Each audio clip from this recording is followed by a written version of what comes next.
Dear student, welcome to my YouTube channel Math Solver. आज আমরা colon বিদ্যার একটা নতুন চ্যাপ্টার শুরু করব, নতুন পোরশন সমাকলন।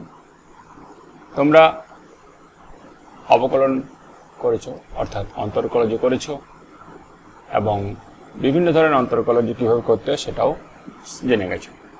এখন কোনো একটা ফাংশনে ধরো অন্তরকলজ করলে, অন্তরকলজ করার পর যে মানটা পাবে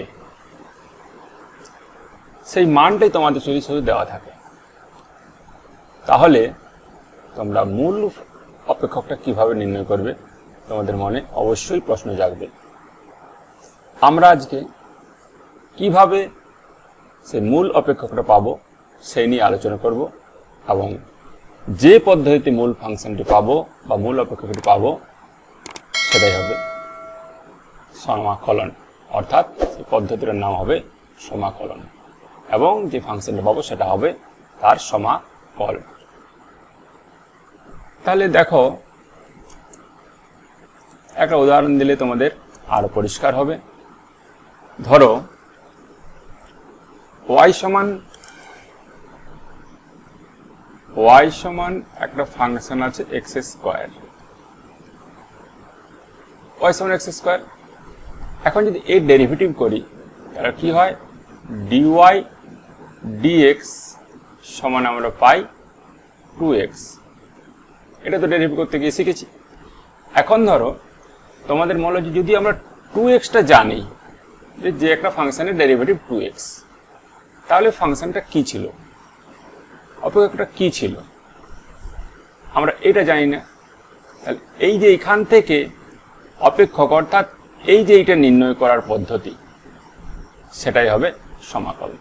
এখানে আমরা দেখতে পাচ্ছি যেহেতু y সমান x স্কয়ারের ডেরিভেটিভ করে আমরা 2x পেয়েছি, তাহলে এই ফাংশনের নিশ্চয়ই মূল ফাংশনটা হচ্ছে x স্কয়ার।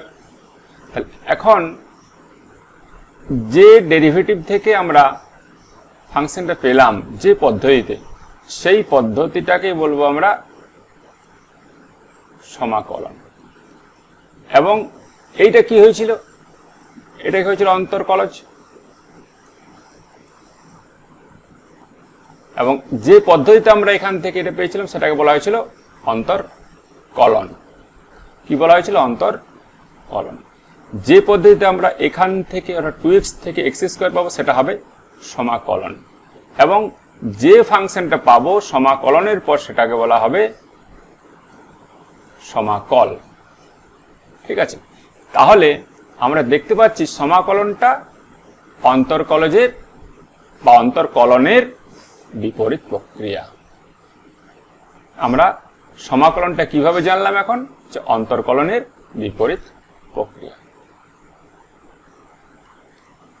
এই তোমাদের মূল বিষয় সমাকলনের ক্ষেত্রে। কিন্তু অন্তরকলজ ছাড়াও, অন্তরকলন প্রক্রিয়া ছাড়াও আমরা সমাকলন নিয়ে আলোচনা করতে পারব। কারণ সীমাবদ্ধ ক্ষেত্রে কোনো একটা ক্ষেত্রফল নির্ণয়ের ক্ষেত্রে যে ইনফিনিটি বা অসীম সংখ্যাতে ভাগ করে অসীম সংখ্যার অসীম শ্রেণীর যোগফলের আকারে আমরা সমাকল করব। এই প্রকারের সমাকলের সংজ্ঞা আমরা পরবর্তী একটা চ্যাপ্টারে দেখব, যেখানে নির্দিষ্ট সমাকল বলে তোমাদের একটা চ্যাপ্টার আছে, তখন সেখানে আমরা সেটা নিয়ে নির্দিষ্ট সমাকল নিয়ে বিস্তারিত আলোচনা করব। এখন আমরা এই চ্যাপ্টার থেকে বা এই চ্যাপ্টারে শুরু করছি আমরা সমাকলনটা এভাবে যে সেটি হচ্ছে অন্তরকলজের একটি বিপরীত প্রক্রিয়া। তাহলে নিশ্চয়ই পরিষ্কার হয়েছে যে কোনো একটি ফাংশন যদি y সমান x স্কয়ারের অবকলন করার পর অন্তরকলজ পাই 2x পেলাম, তাহলে এই 2x থেকে x স্কয়ার পাওয়ার যে পদ্ধতি সেটাই হচ্ছে সমাকলন। এবং যে ফাংশনটা পেলাম সেটা হলো সমাকল। কার সমাকল, না এই 2x এর সমাকল।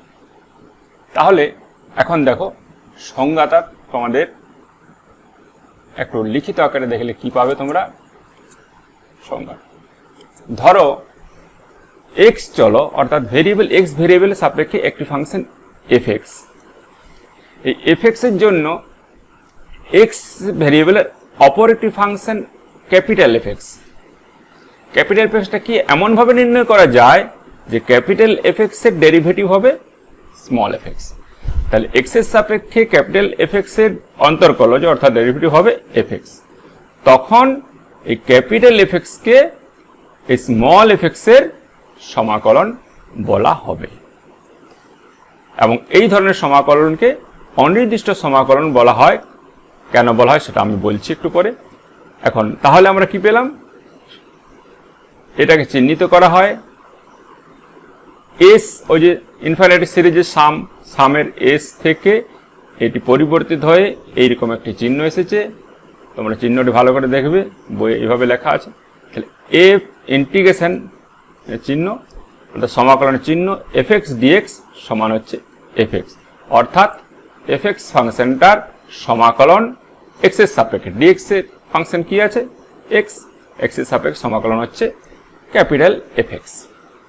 তাহলে কি পেলাম, অর্থাৎ ডি ডিএক্স অফ অর্থাৎ ক্যাপিটাল এফ এক্স এর ডেরিভেটিভ যদি স্মল এফ এক্স হয়, তাহলে সমাকলনের সংজ্ঞা থেকে পাবো ইন্টিগ্রেশন অফ অর্থাৎ সমাকলন অফ কার না এফ এক্স এর সমাকলন হবে এক্স এর সাপেক্ষে ক্যাপিটাল এফ এক্স।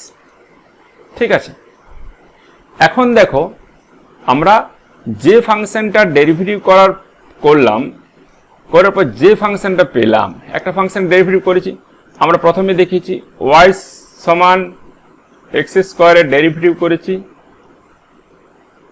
তাতে কি পেয়েছি 2x। তাহলে 2x এর ইন্টিগ্রেশন করলে এটা ইন্টিগ্রেশনের চিহ্ন, এটা সমান হবে x এর স্কোয়ার। ঠিক আছে, এটা আমরা সংজ্ঞা থেকে পেয়ে গেলাম। এখন ধরো তোমাদের যদি D DX of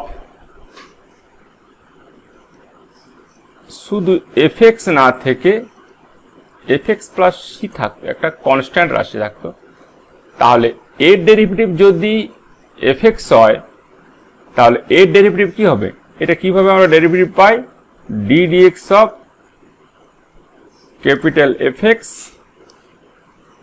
plus D DX of C. কারণ এটা ধ্রুবক, ধ্রুবকের ডেরিভেটিভ কি হয় 0, আর এর ডেরিভেটিভ হয় এফ এক্স। তাহলে আমরা সংজ্ঞা থেকে কি পেলাম এখানে, যে integration of F X DX সমান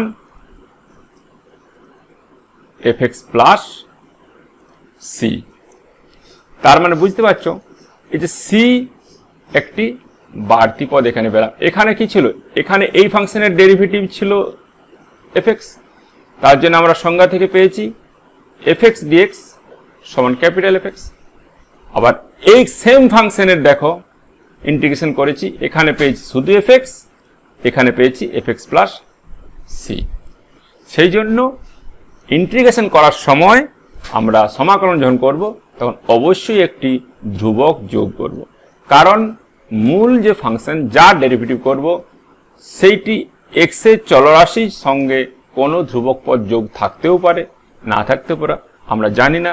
যদি যোগ থাকে তাহলে সেইটি যোগ, ধরে নিলাম প্রত্যেক ক্ষেত্রে একটি কনস্ট্যান্ট যোগ আছে। এই সি এর মান বিভিন্ন রকমের হয়। ধরো একটা ফাংশন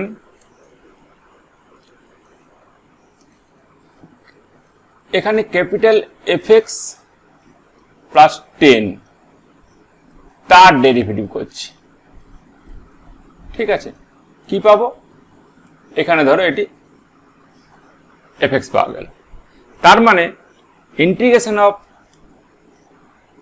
এফ এক্স ডিএক্স সমান ক্যাপিটাল এফ এক্স প্লাস 10।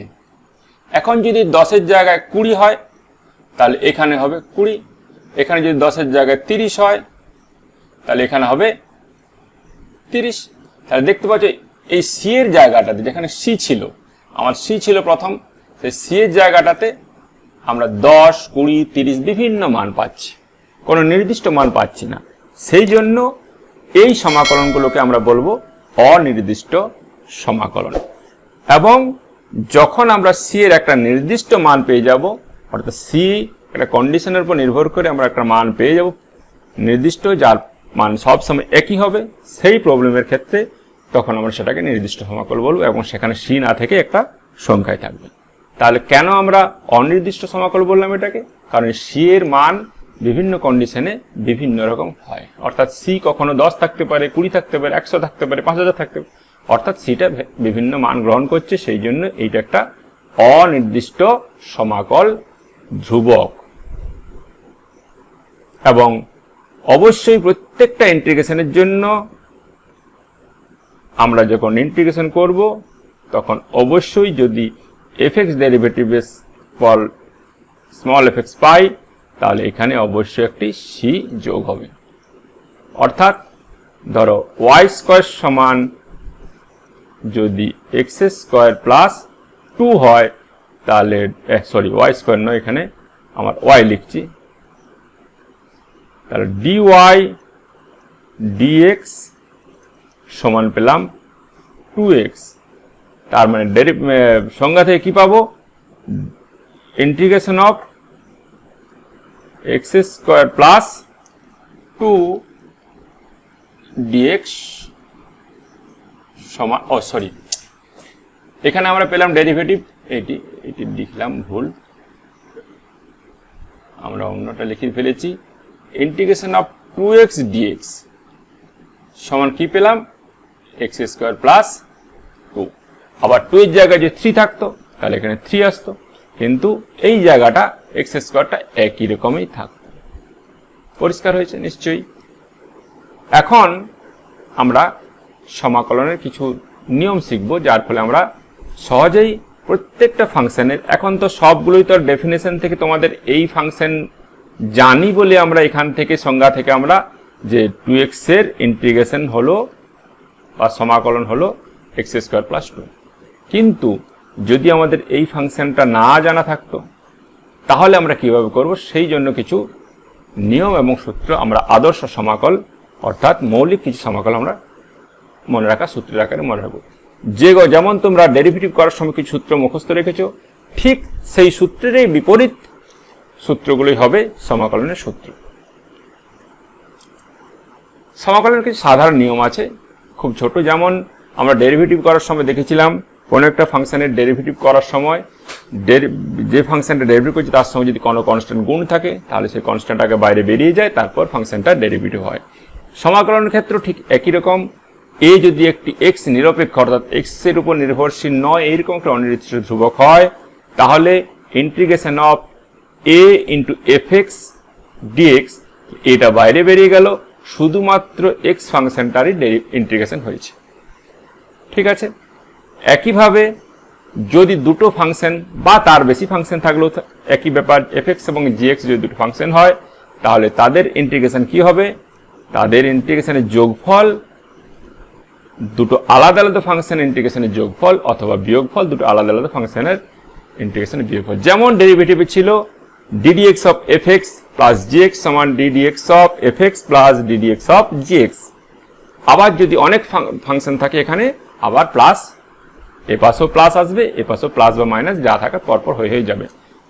যতদূর পর্যন্ত যতগুলো ফাংশন থাকে সবগুলোরই যোগফল এর ইন্টিগ্রেশন সমান আলাদা আলাদা ইন্টিগ্রেশনের যোগফল। এগুলো তোমরা খুব সাধারণ নিয়ম, এগুলো তোমরা আগে থেকে জানো।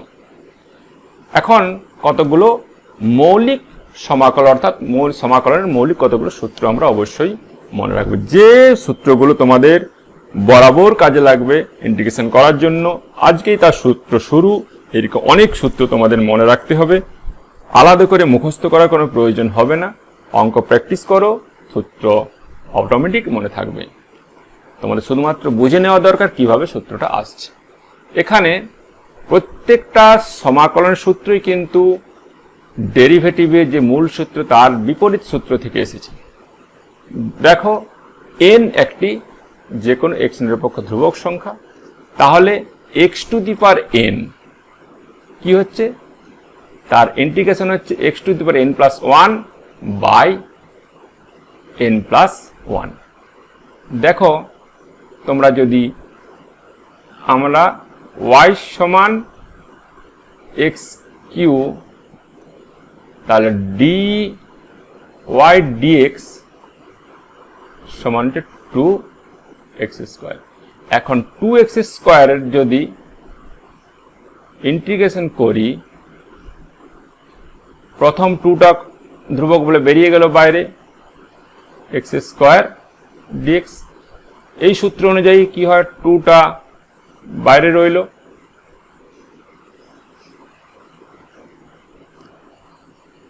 ও এটা 2 নয় 3 আছে এখানে, না 3 আছে, তাহলে 3 আসবে এখানে, সরি মিস্টেক হয়ে গেছে, 3টা বাইরে রইল। x² ইন্টিগ্রেশন কি হয়, x⁴n অর্থাৎ 2 + 1 বাই 2 + 1 সমান কি হচ্ছে 3 × x³/3, এটা কেটে গেল, সমান x³ অর্থাৎ এই ফাংশনটা পেয়ে গেলাম। তাহলে দেখতে পাচ্ছ এইটা হচ্ছে এই যে ডেফিনেশনের মূল সূত্র আমরা সংজ্ঞা থেকে পেলাম কি, এর ইন্টিগ্রেশন সমান হবে এইটি। আমরা আগে শিখে গেছি যে এই ফাংশনটার ইন্টিগ্রেশন হবে এইটি, কিন্তু আমরা যদি সূত্র প্রয়োগ করি কিভাবে পেলাম, x⁴n সমান তার ইন্টিগ্রেশন করলে x⁴n+1 বাই n+1। নেক্সট সূত্র দেখো, ddx বাই x অর্থাৎ 1/x, এইরকম একটা ফাংশনের যদি ইন্টিগ্রেশন করা হয় সেটা হয় log of mod x। mod x এই কারণের জন্য x > 0 হলেও যা সূত্র হবে, x < 0 হলেও একই রকম রেজাল্ট আসবে, সেই জন্য আমরা এখানে mod x নিয়েছি, একবার প্লাসের জন্য একবার মাইনাসের জন্য। তৃতীয় নাম্বার সূত্র e⁴mx dx, মানে অর্থাৎ e⁴x ফাংশনটাই ধরো, প্রথম e⁴x এইরকম ফাংশন বা এখানে ধরো m এর সঙ্গে 1 2 x এর সঙ্গে 1 2 4 যা হোক কিছু গুণ থাকতে পারে, আমি ধরলাম m গুণ আছে, তাহলে e⁴mx e⁴mx এই হবে এবং তার নিচে ওই mটার জন্য একটা m আসবে। তার মানে শুধু যদি e⁴x dx থাকতো তাহলে কি হতো, শুধু e⁴x প্লাস c কিন্তু অবশ্যই দিবে, নাহলে কিন্তু তোমাদের নাম্বার কাটা যাবে। নেক্সট সূত্র দেখো, a⁴mx dx সমান কি a⁴mx by m into log a। এখানে m হচ্ছে x নিরপেক্ষ ধ্রুবক, m ≠ 0, a ≠ 1, এই কন্ডিশনগুলো কিন্তু একটু লিখে রাখবে, কারণ এই কন্ডিশনগুলো অনেক সময় শর্ট কোশ্চেনে দিয়ে দেয় যে কি শর্তে এইটা হবে, ঠিক আছে। নেক্সট দেখো, sin mx এর dx, আমরা cos x এর ডেরিভেটিভ কি করেছি, -sin x, তাই sin x এর derivative -cos, integration -cos x, আর m আছে বলে বাই m। cos x এর sin x by cos mx, আমরা sin এর কি করে দেখেছি ডেরিভেটিভ cos x, তাহলে cos এর হচ্ছে sin x, তাহলে sin mx বাই m। মানে যদি তোমাদের শুধু cos থাকতো, ধরো cos বা sin, তাহলে কি হতো, শুধু sin x plus c, m আছে বলে তোমাদের বাই mটা আসছে, ঠিক আছে। নেক্সট সূত্র দেখো, tan x এর ডেরিভেটিভ কি করি sec²x, তাই sec²x এর ইন্টিগ্রেশন হচ্ছে tan x, এখানে m আছে বলে বাই m। cosec² এর মাইনাস cot x এর জন্য -cosec²x হয়েছিল, তাহলে cosec² এর জন্য -cot x by m। sec x এর ডেরিভেটিভ করেছি sec x tan x, তাহলে sec x into tan x এর ইন্টিগ্রেশন হচ্ছে sec x, এখানে m আছে x এর সঙ্গে গুণ, তাই by m। cosec x cot x এর মাইনাস cosec x। এই কয়েকটাই সূত্র তোমাদের এখানে ছিল। এই সূত্রগুলো খুবই ইম্পর্টেন্ট, তোমরা আজকে শুরু করেছি আমরা, তোমরা এই সূত্রগুলো একটু ভালো করে পড়ো, যাতে তোমরা মনে থাকে যে কি কি সূত্র আছে, সূত্রগুলো মুখস্থ করার দরকার নেই, কি কি সূত্র আছে এইটা তোমাদের প্রথম ধারণা দরকার, তারপর সূত্র মুখস্থ, দেখো অটোমেটিক সব সূত্র মুখস্থ। যেহেতু তোমাদের ডেরিভেটিভ করেছো, ডেরিভেটিভ সূত্র মুখস্থ, তাই ডেরিভেটিভের সূত্র থেকেই আমরা ইন্টিগ্রেশনের এই সূত্রগুলো সব পেয়ে যাচ্ছি, সুতরাং এইগুলো আলাদা করে মুখস্থ করার প্রয়োজন নেই। আজ এই পর্যন্ত থাক। আমার পড়ানো যদি তোমাদের ভালো লেগে থাকে তাহলে অবশ্যই ভিডিওটি লাইক করে বন্ধুদের শেয়ার করো, এবং যারা চ্যানেল সাবস্ক্রাইব করেনি তারা অবশ্যই চ্যানেল সাবস্ক্রাইব করে আমার সঙ্গে থাকো। এতক্ষণ আমার সঙ্গে থাকার জন্য ধন্যবাদ।